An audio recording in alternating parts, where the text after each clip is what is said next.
그때 여호와의 전에 구름이 가득한지라 제사장들이 그 구름으로 말미암아 능히 서서 섬기지 못하였으니 이는 여호와의 영광이 하나님의 전에 가득함이었더라. 새벽을 깨우는 거룩한 기도자 여러분, 주님의 영광의 임재를 지켜보며 바라보는 성전 예배의 현장, 하나님 앞에 선 우리들의 삶의 자리 안에도 하나님을 가까이하는 그 복된 은총의 풍성함이 늘 새롭기를 소망합니다. 오늘 우리가 읽어갈 하나님의 말씀은 역대하 5장입니다. 역대 5장부터는 솔로몬의 성전 건축에 이어서 하나님 앞에 성전을 봉헌하는 예식의 내용을 담아내고 있고, 이 5장에서부터 성전이 완공되었음을 선포하고 5장 1절에 솔로몬이 여호와의 전을 위하여 만드는 모든 일을 마친지라 독특하게 성전이 완공되었단 말을 샬렘이라는 동사를 씁니다. 완성의 의미도 있고 또 솔로몬이 가지고 있는 평화의 의미도 가지고 있는 의미를 쓰고 있습니다. 성전이 완공됨으로써 이제 드디어 하나님을 찾는 하나님의 백성들이 하나님께로 나아가는 길이 열려졌음을 선언하는 중대한 의미입니다. 더구나 나라와 성전을 잃어버렸던 포로기의 백성들이 이 말씀을 읽어가며 이제 다시 우리도 성전을 지으며 하나님 앞에 나아갈 희망의 역사적인 증언을 함께 듣고 있는 거지요.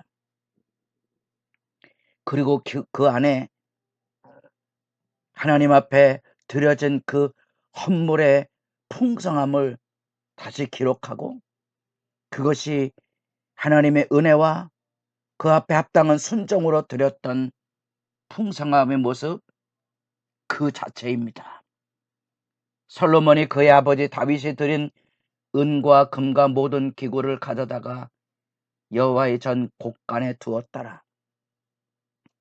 모든 성전 건축을 마치고도 다윗으로부터 준비되었던 성전 건축의 모든 예물들이 쓰고도 남았다는 주님의 일을 하는 하나님의 나라의 역사가 무엇인지를 다시 돌아보게 하고, 성막을 지을 때에도 많은 사람들이 자원하여 기쁨으로 예물을 가져옴으로써 더 이상 예물을 가져오지 않아도 될 만큼의 풍성한 성막 건설을 이루었던 것처럼 성전의 역사도 이렇게 아름다운 풍요로 매듭이 되고 있다는 사실입니다.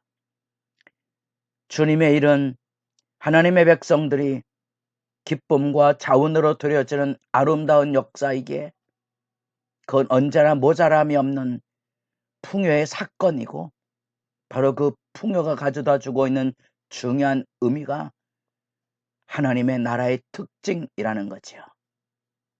세상 나라는 끊임없이 욕망을 가지고 살아가기 때문에 늘 부족하고 사탄의 지배는 언제나 하나님의 풍요를 주신 것을 빼앗아가고 있기 때문에 마치 에덴 동산에서 하나님이 주신 풍요가 죄악으로 인하여 깨져 이마에 땀이 흘러야 소득을 거둘 수 있게 되었던 것처럼 죄의 지배가 가지고 있는 결핍과 수탈의 현장에 비하여 믿음의 역사는 이처럼 자원과 기쁨과 풍요의 매듭이 있다는 사실입니다.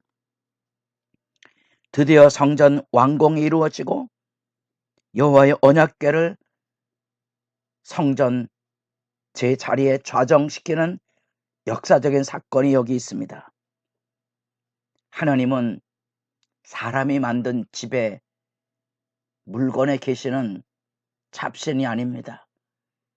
세상의 신들은 이 예루살렘 성전보다 100배, 200배 크게 지어졌지만 안타깝지만 그 신은 사람이 만든 우상에 지나지 아니한다는 사실이 성전을 생각할 때 늘 대조해야 될 시각입니다. 하늘의 하늘들이라도 하나님을 다 용납할 수 없거늘 그게 솔로몬의 봉헌의 기도고 그게 성전의 의미에 대한 증언입니다.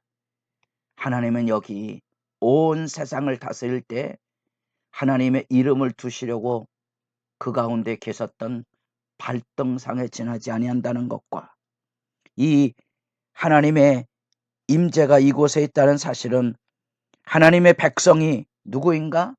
바로 이 언약 백성으로서 하나님 앞에 예배하는 성전을 통하여 예배하는 신앙 공동체의 모습이 그 중요한 의미가 되고, 그래서 언약을 따라서 하나님의 백성들이 이곳에 와서 기도하면 하나님이 들으신다는 거지요.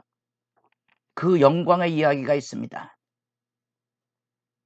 솔로몬 성전의 이야기를 하며, 그래서 대표적인 구절 역대하 7장 14절을 자주 읽었습니다.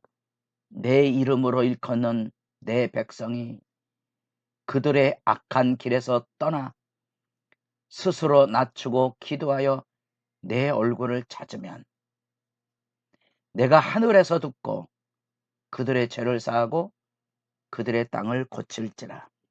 이게 하나님의 임재와 응답이 이루어지는 성전의 영광입니다. 그런 점에서 성전 전체는 이제 포로기 백성들에게 새로운 희망이 열려지는 시각이기에 역사적인 솔로몬의 성전의 의미가 지금 부각되어 있는 겁니다. 그 기도의 핵심은 회개입니다. 하나님 앞에 스스로 낮추고 하나님을 찾는 그 마음입니다. 그 하나님 앞에 스스로 낮추고 하나님을 찾는 그 영광의 교제 속에 하나님은 지금 이 성전의 봉헌식에 찾아오십니다. 그래서 새해가 시작되는 초막절에 그들은 이 봉헌식을 갖습니다.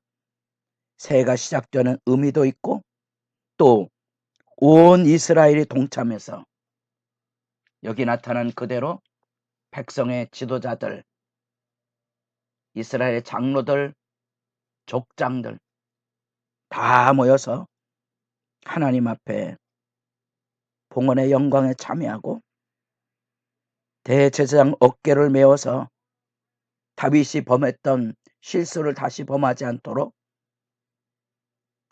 적법한 규례를 따라 하나님 앞에 언약궤를 메어오고 그 안에 두 돌판 언약의 십계명이 있음을 사실을 다시 확인해주는 장면과 더불어 하나님께서 구름으로 임재해 오십니다. 말할 수 없는 기쁨과 영광으로 가득 찬 모습, 그래서 그곳에 수고롭게 봉사하는 제사장 레위인들이 찬양하고 나팔을 부르며 하나님의 임재를 기뻐하며 즐거워할 때 하나님 앞에 들려졌던 영광의 찬양이 거기 있습니다. 여호와를 찬양하여 이르되 산하시도다 그의 자비하심이 영원히 있도다 하매 그때 여호와의 전에 구름이 가득한지라. 하나님의 가시적인 임재, 우리가 출애굽기 40장에 성막이 완성되었을 때 그 구름 기둥과 불 기둥의 인도가 이루어졌던 그 경이로움처럼 이제 이 여기 성전에도 봉헌식이 드려질 때 그 임재의 영광을 나타내 보이셔서 구름으로 말미암아 감히 그것에 범접할 수 없는 경이로운 임재가 들려지고 있는 겁니다. 우리는 지금 여호와의 은혜로서 그 은혜의 부으심을 따라 순정하고 헌신했던 대역사의 장면을 보고 있습니다. 전을 마침에도 불구하고 은금이 남아서 그것을 하나님의 전 곳간에 보관하는 이 아름다운 역사의 모습이 그것이며, 그 역사 앞에 온 이스라엘이 동참하고 언약의 말씀 규례를 따라 언약궤를 모셔 올려서 그 자리에 놓았는데 그 그룹들 사이에 그 언약궤를 놓아 있는 그 장면이 자세히 설명될 뿐 아니라 그 가운데 두 돌판, 우리가 이전에 보았던 아론의 쌍난 지팡이나 만나를 담았던 항아리보다 이 성전의 의미로서 하나님의 언약의 말씀이 그곳에 담겨져 있음을 확인하고, 그래서 이곳에서 우리는 비로소 시내산 언약 가운데 임했던 하나님과 하나님의 백성의 관계가 회복이 되고 펼쳐진 은총의 역사를 보게 됩니다.